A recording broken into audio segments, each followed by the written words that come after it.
Welcome to a special Crime Watch behind the scenes. This month, instead of asking you for information, we're coming back to you with news. This is a chance to show the sometimes extraordinary chain of events that follows calls to Crime Watch. Stories that can't usually be told because inquiries are so sensitive or court cases are pending. It's the big reconstructions that define the programme, but our short appeals often have big stories behind them too. In November '97, we carried a brief item about Patrick Duggan, who, as the careful legal wording had it, was wanted in connection with alleged sex offences against children. I came here, it would have been probably March time of 1976. The abuse would have started about 2 months later. It went up in stages. Didn't automatically start with buggery, it started with touching and making me touch him. In 1997, there was an inquiry into child abuse at care homes in North Wales. During the proceedings, allegations were made about a man called Patrick Duggan, and that took the trail across the border to Hereford. Wessington Court was a school for what were called maladjusted boys from 8 to 13. The brochure for the school stated its aim was to set a pattern for the children's lives within a framework of benevolent discipline. Above all, our purpose is to bring to the fore the normal responses of an ordinary child. There was nothing normal about Wessington Court while Patrick Duggan was housemaster. He always had a packet of sweets or a lolly, but you had to do sexual favours before you got them. He wanted sex, and that's why he worked here. It was his opportunity of having young boys. All we had was his name, Patrick Duggan. We didn't know how we were going to trace him. We didn't know where he was. I'm sorry everything's a bit of a jumble, but... I was able to trace the former owner and headmaster of the school, Mr. Dennis Eagles, who still lived locally.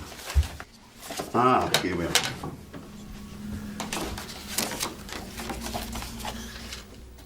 He provided some photographs of Patrick Duggan and 2 or 3 last known addresses in the London area. Yes, we can have them. I want all of them.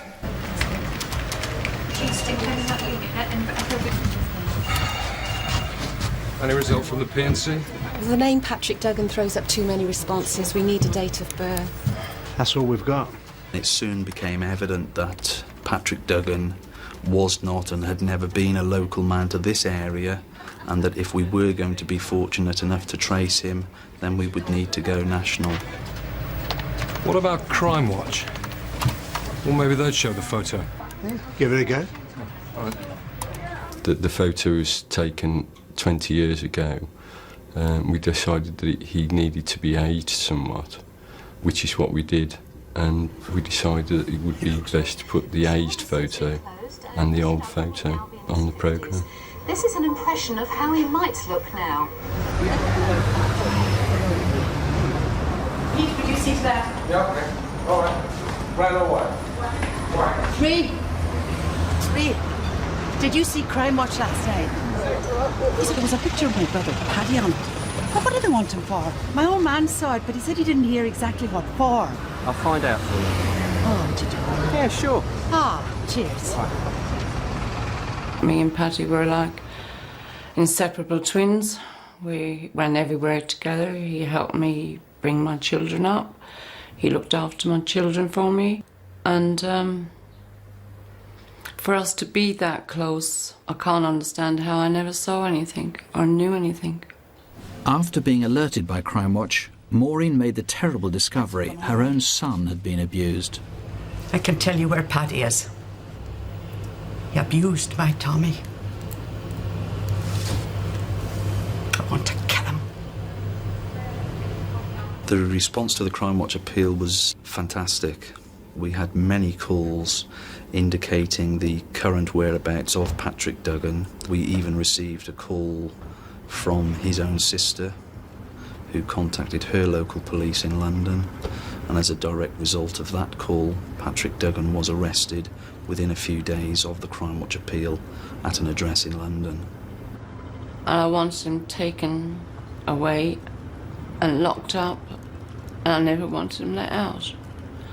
I really wanted him to suffer for the suffer that he put my son through, and the pain and the torment, and I just had to get him picked up. I hoped one day the truth would come out about this place. You always live in hope, but none of us kept in contact with each other. So for one to go and turn around and tell the police, I didn't think it would be any good. I didn't think they would believe me. So I never did. Obviously I was wrong in that. Yeah, they did investigate. The investigation then progressed, and my colleague and I began travelling the country, interviewing other victims that had contacted us as a direct result of the Crime Watch appeal. Right. I've had a word with reception. Apparently it's Queen's Way off Edgar Road. This was the first time that I'd ever spoken about what happened here. The two CID officers knew that. And every time it got a bit hard in my statement, they would break. We would get a cup of tea, a cup of coffee, and have 10 minutes to myself. And then we would go back to where we were before. Some of them found it impossible to actually speak the words about what had happened to them, and were invited to write down what had actually happened to them. The picture that emerged from the interviews conducted by Neil and Malcolm was of sustained abuse by Patrick Duggan. Well, a lot of the time it used to happen in his room where he used to sleep. He used to come home, at night time from the pub. He used to wake me up at night time, and he used to say, "You're coming back to my room." He used to more or less force me to his room, sort of thing. Come on. It didn't really matter what time of day or night time. If he wanted to abuse you, he'd abuse you. It didn't bother him at all. What started as the story of one lone abuser soon developed into something worse. It emerged a regime of brutality, fear and abuse could be traced right to the top. As the investigation progressed and victims were naming the headmaster, Mr. Dennis Eagles, as a man who was also abusing boys at the school over a long period of time. At night time in the dormitory area, if any boy misbehaved, the victims were saying that every boy would be punished. Eagles got the whole school up to stand in the hall. You were made to stand there till about 7 a.m. There was no going back to bed. If you moved a leg, if you moved a arm, if you did something while you were stood there, you would then get hit in front of the whole school with a slipper or a ruler or whatever came to hand.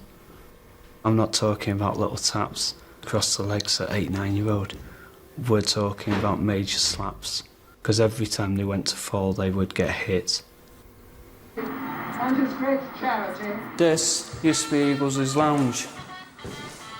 We didn't used to get sexually abused in a sense in this room, but what we did get was blankets, and he made sure that the lads abused each other. 3 boys couldn't stand it anymore and decided to run away. We got quite a fair way. We were like pitch black. It was like, must have been 2-3 o'clock in the morning, something like that. And that's when we got picked up by the police. So, and then they brought us back here. And I don't know why, really, we didn't say anything to the police then. We should have done. Stop there, boys. Hang on. Where you lads off to? They were basically being ruled by fear, and as a result of that, when they were abused, they made no complaint to anybody. They didn't believe anybody would listen to them. They didn't believe anything would be done about it. Patrick Duggan was brought to trial in August 1998. It was very emotional. We obviously felt for all of the victims who had, each and every one, been extremely brave to come to the court, to walk into the witness box, to face Duggan and relive the nightmare again. When we went to arrest Dennis Eagles eventually, I think he had been waiting for that knock at the door, because obviously of our first approach to him, he must have realised that as the investigation went on, allegations against him may come to light. I can never forget what Patrick Duggan did to me. I can never forget what Dennis Eagles did to me. So therefore, I wanted them two to pay for what they've done for the whole of my life. Yeah, I don't just blame them for the 5 years in this school anymore. I blame them for me not being able to have a proper relationship. They mustn't keep it to themselves, because like I say, it still does go on. Still does go on. And it does ruin people's lives. I try not to think about it, but it's very hard. I'm like two different people. When I'm at work, I don't even think about it. When I come home, I hibernate in my bedroom, and then it all comes back to me again. My bedroom is like a prison to me.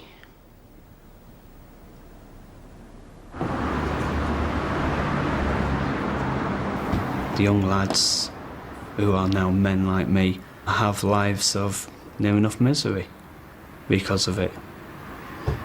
But they still don't have any guilt or remorse. They didn't at the trials, they didn't when they were abusing us, and I don't think they ever will.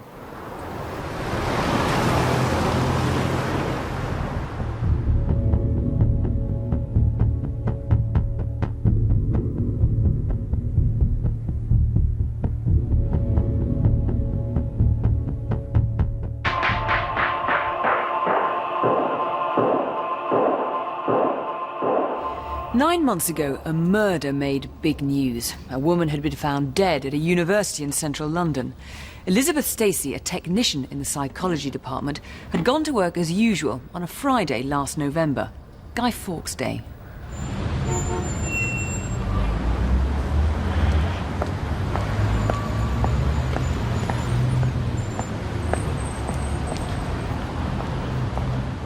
Well, we found out on the Friday evening that she was missing and hadn't turned up to meet her friend, and that was worrying because it was very unusual for Elizabeth. Somehow or other, I really knew in my heart of hearts, because it's so unusual for her not to phone us, that something was very wrong.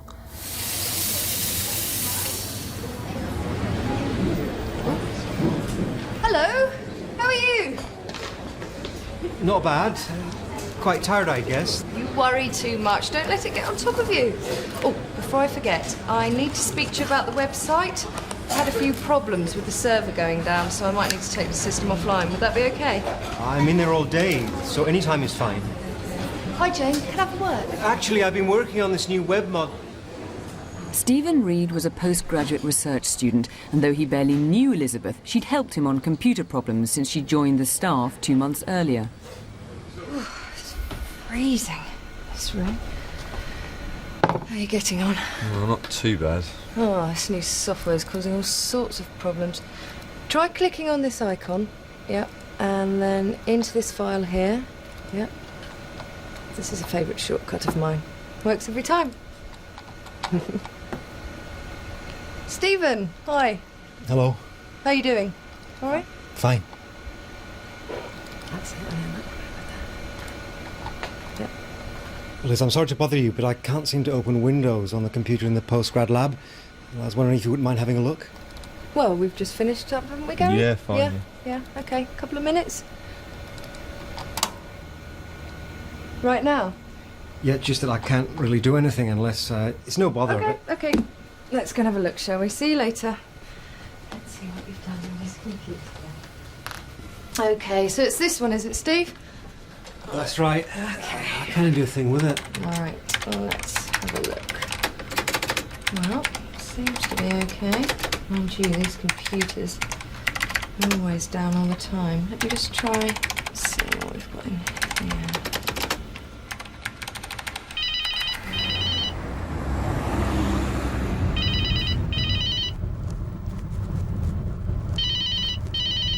DCI Ferguson. Hello, John. The crime scene coordinator's on his way. It seems that the last person to see Miss Stacey was Stephen Reed, a fellow student. But since then, there's been no sign of him. Well, all right. I'll see you soon. OK. Let's go. The key things with all murders are to look at what evidence you've got available from the various scenes. I was concerned about what evidence we would be able to get from the room where Elizabeth was found. Right, who had access? Few people, including Reed. What do we know about Reed? He was a postgraduate student here at the university. A bit of a loner. Nobody seems to know very much about him. But the last time he was seen was in the company of Miss Stacey, here yesterday lunchtime. Pathology? On its way. Witnesses? Not that we know of. Do we know the home address? Well, I got that from the university. Good. Get over there quick. We might be lucky he might still be there. If he's not there, I want clues to where we might find him. Friends, relatives, OK? Done. Stephen Reed had vanished from the university at the same time, and either he was another victim of the offence, or alternatively he was involved in the assault on her. At the very least, he was going to be a significant witness to the inquiry, and getting hold of him at an early stage was obviously key to our investigation right from the start. Detective Chief Inspector Guy Ferguson is leading the murder inquiry. He says they want to question 33-year-old Stephen Reed, one of her colleagues. He was the last person seen with her before she disappeared. Investigating the murder of a research technician at the University of Westminster in London on Saturday afternoon. 24-year-old Elizabeth Stacey was found bludgeoned to death in a locked room at the university. Police said she had fought desperately for her life.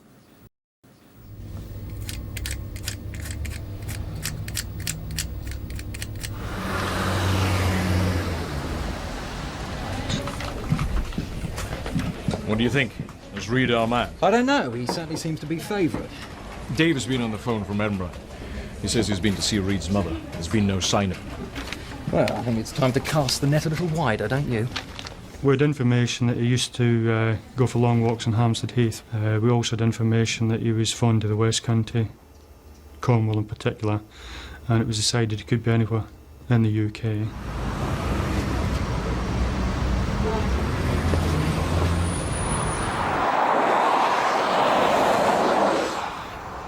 Somebody changes their name, doesn't seek employment, cuts himself off from the family, goes to an area of the country they're not associated with, and keeps a low profile. Obviously very difficult to find them.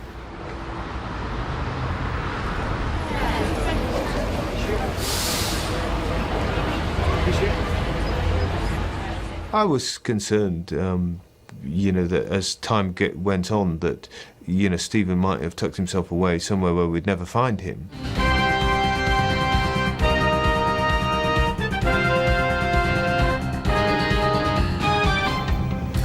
We start with the murder of the psychology technician Elizabeth Stacey and the disappearance of a university colleague. Research assistant Stephen Reed had asked her to help with a computer problem, and he hasn't been seen since. Guy Ferguson is now looking for him. And Guy, according to the papers today, you're now really worried about Stephen himself and his well-being. Hello, Incident Room Westminster. Yeah, you saw him on holiday last summer in Greece. Thank you, madam, for your call. Hello, is that the Crime Watch programme? That bloke you showed just now, I saw him today, I'm sure of it. Yeah, he was selling the big issue on the Western Road in Brighton. There was no information or intelligence at all to suggest it would have been Brighton. That was a complete shock to us. Some sightings in Cornwall, one in Edinburgh, and one in Brighton. Yeah. I know, it sounds promising to me, Gov. See you first thing in the morning. I was going to relocate a load of officers down to the West Country to pursue the lines of inquiry that had been thrown up by the Crime Watch programme.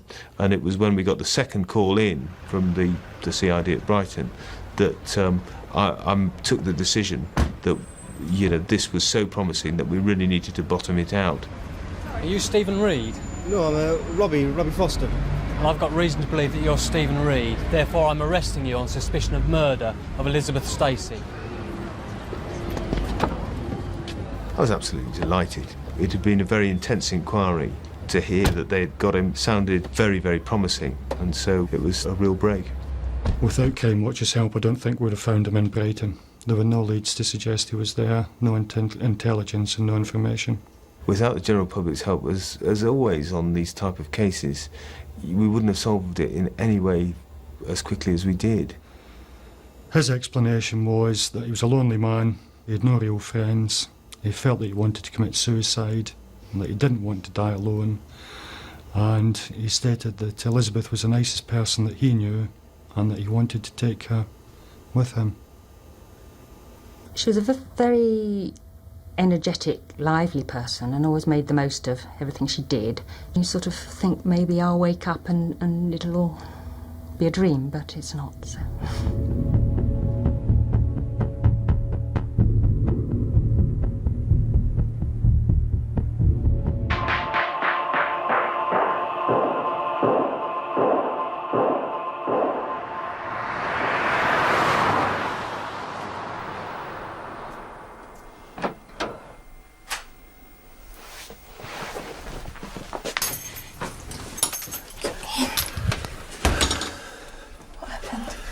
Pack your bags, we're going on holiday.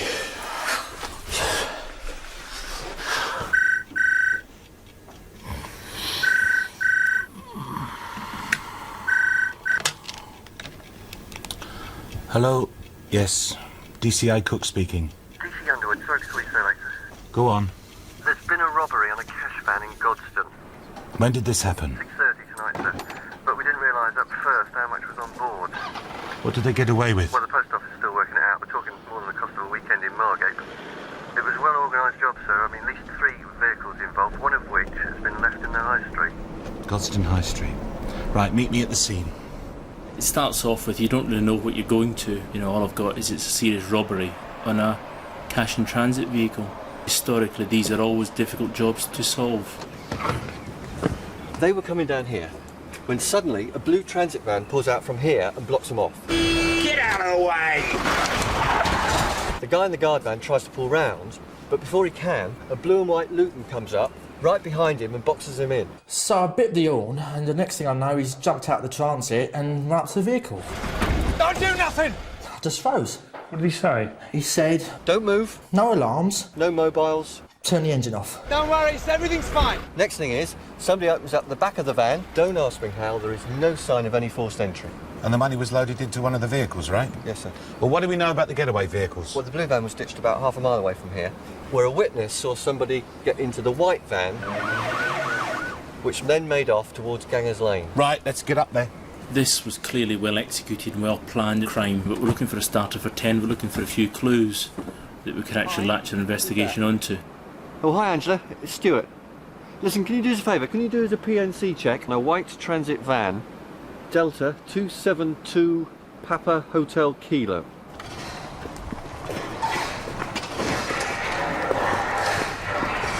No sign of it being false. Needs to take special security keys. So how did they get in? Well, I must have had a duplicate key made up. No other way they could have got in. Someone's got hold of an original. Right, what have we got? Don't think either of the guards are involved, sir. They seem pretty straight. What about the vehicles? The blue and white Luton and the blue Transit are both registered to one Stephen Buttery. I can't believe it's not Buttery, sir. Shut up, Stuart. Who? Buttery, Stephen Buttery. Or White, maybe. Some people know him as Stephen White. Who wants to know? DC Underwood, this is DC Mumford, Oxford CID. No, there's no one of that name here, mate. Yeah, right, OK. Stephen Buttery was elusive, to say the least. Morning. We're looking for a Stephen Buttery. Don't know, And we're just wondering if... Thanks for your help. Hardly enough in his bad books as it is. I don't believe it. How much to put in the meter? I didn't put anything in the meter. Stuart Underwood. Stephen Buttery here. I understand you've been looking for me. You're a difficult person to find, Mr. Buttery. Yeah, well, I've been a bit busy, innit? There's something we need to talk to you about, Mr. Buttery. About what exactly? You're the registered keeper of 2 vehicles, a blue Transit E594VJH and a Luton Transit E158FRD. I sold both of those end of Jan, beginning of Feb, somewhere around there. Who to? Some gypsy bloke. He paid cash, £3,000, I think. I've got the invoices somewhere, I'll show you, but I sort of wound the business up, you know, and I can't say for certain. You haven't got an address for this gypsy guy, have you? Well, no. Well, can you describe him to us? Well, he was sort of, you know, like a gypsy.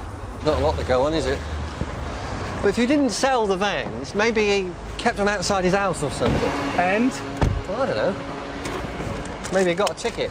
E158 FRD. There's dozens here. All for Senrab Street. That's next street. Any for March? Yep. 5. I knew it. Is there anything else we can do for you? No, that is fantastic, thank you. We'll take these. Actually, there is something. We, got this morning. 5 tickets. All issued after he said he sold the van, and all within a couple of 100 yards of his house. Excuse me. So now what? Now the team needed more help from the public. The obvious choice was Crime Watch. There was 5 men involved, possibly with these London accents, all white. We've got some good descriptions. They were hanging about in the Godstone area for the week leading up to the robbery. We've got 2 good CD fits. The first is a white male with a hoodie. I'm calling about the Godstone job. Yeah, about that robbery in Surrey. I've seen the van. I know the man in the Gap top. About the post office job. Man he wants going around selling TV stamps. His name's Corley. John Corley. And how will he be paying today? Cash. Thank you. It's never been released that TV stamps were on that van, has it? No. Call's got to be genuine. He's got previous for our robbery. The Met are looking at him for another job. I think we should bring him in. We actually found out that he was there in the West Country, so some officers went down to the hotel he was in.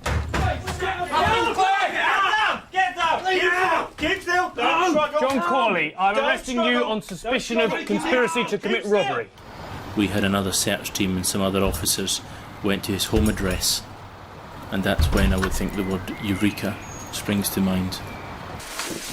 Criminals themselves become complacent, and he obviously thought that it was a way of earning money through selling some of this stuff. It was a surprise to us, it was a pleasant surprise, and I've got to say we're eternally grateful for his sloppiness. Mr. Underwood? As much as we were excited at the find of the postage stamps, the search officer from Essex went one further. Dave? We recovered 3 keys, one of which fitted the cash and transit vehicle. Well. If it isn't the security keys to the van. Mr. Underwood? Yeah. Can you come inside a minute? Yeah. Stuart? Hello, sir. Have you found anything interesting yet? You could say that, sir, yeah. 3 post office security keys buried in the garden. You're pulling my leg. Not to mention a wardrobe full of stamps, and several pieces of paper lined about the place with phone numbers on, several of which we think we're going to find on the phone bill of a certain Stephen Buttery. Stephen Buttery, I'm arresting you on suspicion of conspiracy to commit robbery. These people believe they're untouchable, and when the truth comes home to them and the fact that they're not, it does bring these people down to earth.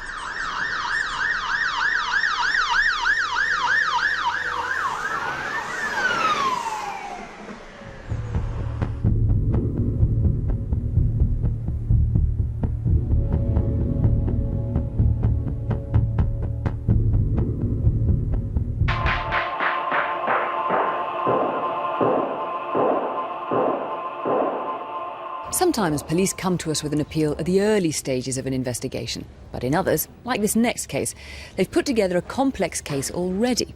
They just need to find that one last piece to finish the jigsaw.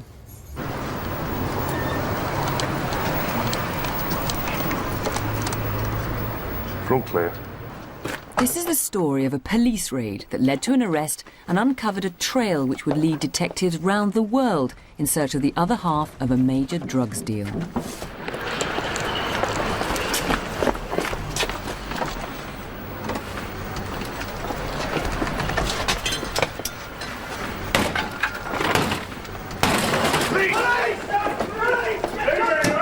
Please! Get down! Get down!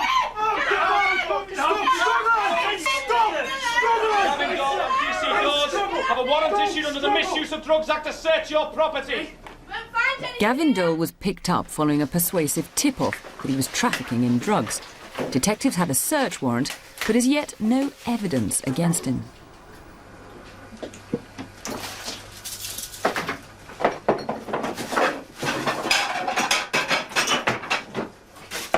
Red bin, eh? There's a load of cash in here as well, look. Is this your money? No, just mind it.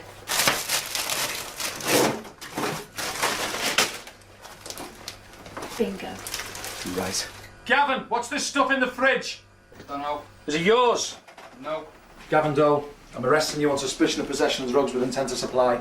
You do not have to say anything, but it may harm your defence if you choose not to mention when questioned something which you later rely on in court. Anything you do say may be given in evidence.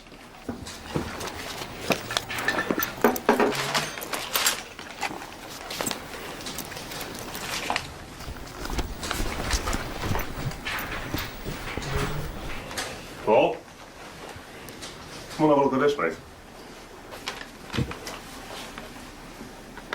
All right, Gav. Sorry I haven't rang. Firstly, I could only get 4 of those packets up me, so the rest are in our fill. Get his mobile number off Jackie and give him a ring. So you should post the next lot of gear out in me leather jacket. You'll hear from me soon with an address. All the best, Mark. All the best, Mark? Who the hell's Mark? There were good clues, phone numbers, They all begin 00612. with the Australian dialing code. Excellent. I'll send you a postcard from Bondi Beach. Listen, Dream, forget Bondi Beach. You're supposed to be in Booton right now, aren't you? Yeah. Give us a ring from the lab, yeah? Will do. But I bet you get to Australia, though. What we got, Dave? 963 grams of amphetamine sulfate. How pure is it? Pretty pure. It's 26%. And the purest amphetamine would have like 30%. Excellent. Cheers, mate. Street drugs are heavily adulterated to make them go further. So if this amphetamine was pure, the police were close to the source of original supply. But what was the link with Australia? And who was the mysterious Mark, the author of the letter? Is there anything on it? Yeah, we got a print on it. It's for a William John Anthony Pimblett, wanted for perverting the course of justice as Mark Pimblett. And the same Mark Pimblett has previous for conspiracies to steal and failing a breathalyzer. Listen, Pete, Mark Pimblett must have written that letter. And I think Gavin's in it even deeper than we thought. Do you reckon he's export? Sounds like it, from the letter. It sounds like it's to Australia. Chloe's checking with the immigration board, see if he hasn't been in and out of there. Right, Gavin. Who do you know called Mark? There's a few numbers in that file of fax of yours, Gavin, for Australia. One of them is for a Mark Pimblett. Ring any bells? No comments. So we know he was in Australia, then? Well, I called the immigration department and they say that Mark Pimblett, or at least someone travelling on his passport, has been in and out of Australia the last few weeks. What about the phone calls? Well, we've got Gavin's bills and he only calls down under when Mr Pimlett's out there. And what are the Aussies doing? Well, the federal police are trying to sort it all out.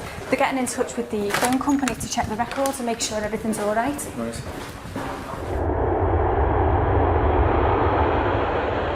With the last known contact numbers for Mark Pimblett in Australia, officers went out to find him. Police in Sydney offered help, but it was up to the British detectives to check out addresses and trek round what might have been Pimblett's haunts. Could you have a look at that for me? Tell me if you've seen him around at all. No, mate. No? Don't remember him at all, no. All right, thanks very much anyway. It seemed he wasn't in Australia now, but the detectives quickly proved he had been there repeatedly. Yeah, I've got the immigration cards. Yeah. Yeah, listen, I've got all the itemised bills showing the calls to Gavin's place, and I've got statements. Yeah, statements from the people Gavin stayed with. No, he's definitely back now, boss. He's definitely going to be back in England. But where? The obvious starting point was Pimblett's family home. Right, there's Mrs P. Let's go. Excuse me. Excuse me. Yeah? You Mrs Pimblett? Yeah. I wonder if you can help us. We're looking for your husband, Mark. Not with him anymore. I haven't seen him for months, so sorry I can't help Daddy you. coming home. You get upstairs. Time was running out. They needed more evidence to prove conspiracy. We can't keep Gavin on remand any longer. He's going to get bail. Then out of the blue, a tip-off. Mark Pimblett on the London train. Now. He's on his way to London.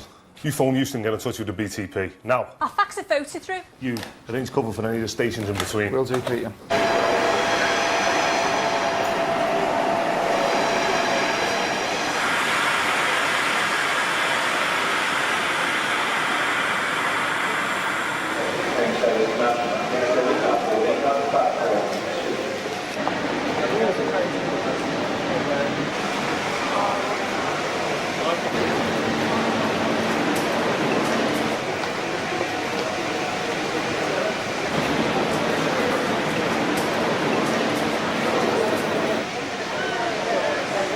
But at London Euston, Mark slipped through the net.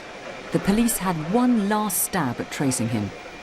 And maybe you know this man, Mark Pimblett, though sometimes he uses other names, including William John Anthony Pimblett. Hello, I'm calling about Mark Pimblett.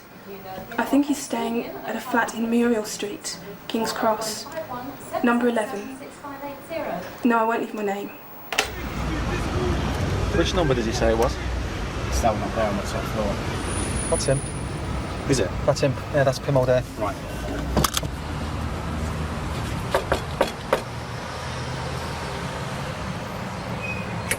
What? All right, Mark. We're looking everywhere for you, mate. Mark Pimblett. I'm arresting you for conspiracy to export drugs.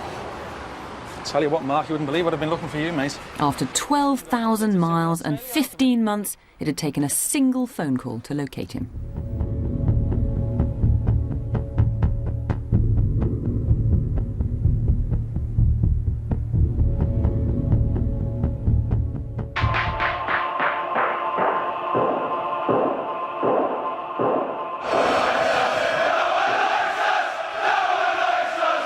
Football is big business. It's sold as a clash between gladiators, and some fans take that as a call to arms. For the police, it's a major operation. They monitor the fans before and after the event, and where they can, they pursue the violent ones to court.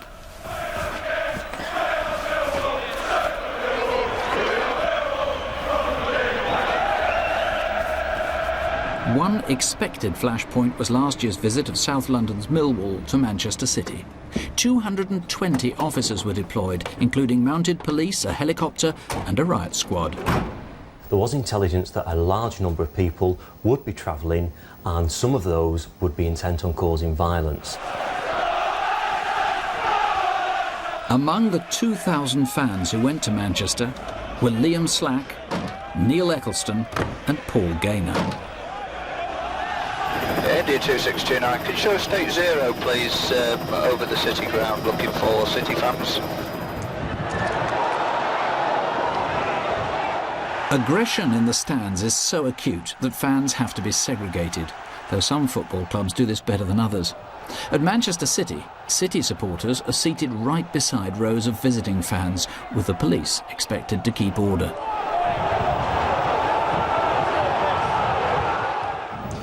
Right, this guy here, now I've picked him out as one of the targets, and I want him monitored through all 4 videos. The day after the match, and the papers have been full of yesterday's violence. 11 officers are among those injured. Some of the troublemakers were appearing on the police tapes again and again. At that point, we had no idea who these people were or where they came from. It was more or less looking for a needle in a haystack, pinpointing these people. There he is. Yeah. Well, that was the result. Keeping the heat on the soccer hooligans, Greater Manchester Police liaised with the Met and with NSIS, the National Criminal Intelligence Service. Together, they identified 5 men. But that left 7. We'd reached a dead end and we approached Crime Watch in the hope that an appeal on the programme would lead to being able to put names to faces. We want to identify 7 faces in particular. Generally, matches are widely covered by broadcasters and... We got a great response from the public. We got in the region of 80 to 100 calls. Is that Crime Watch? Yeah, that guy with a cap on the telly. I know his name. Yeah, and I know where he lives.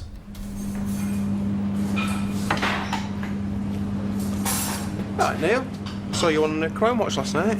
Did you? Don't worry, what job are you in? I can lend you the video if you like. Recognise any of these men, 0500 600 600, or you can call the incident room on 0161 856 4...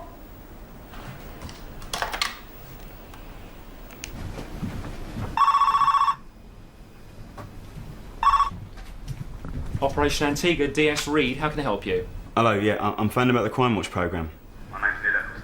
Right, OK, Neil, what's your date of birth? Once we'd identified all the targets through police sources and the appeal on Crime Watch, I travelled to London and we coordinated the arrests. Some people came to the police station willingly, others we had to send out teams of officers to arrest them at home. Paul Gaynor, I'm arresting you under suspicion of violent disorder. You do not have to say anything, but it may harm your defence if you do not mention when questioned something which you may later rely on in court. Do you understand? I went to arrest Liam Slack with London officers and discovered that he'd only just recently moved out. As a result of that, our inquiries came to a dead end and we circulated him as wanted on the police national computer. 3 months later, he was seen acting suspiciously in a London street and was stopped by chance. Right, we've had a call to you. All right, hanging around motor vehicles? Liam Slack was stopped in the street a few months after we travelled to London. 412, go ahead.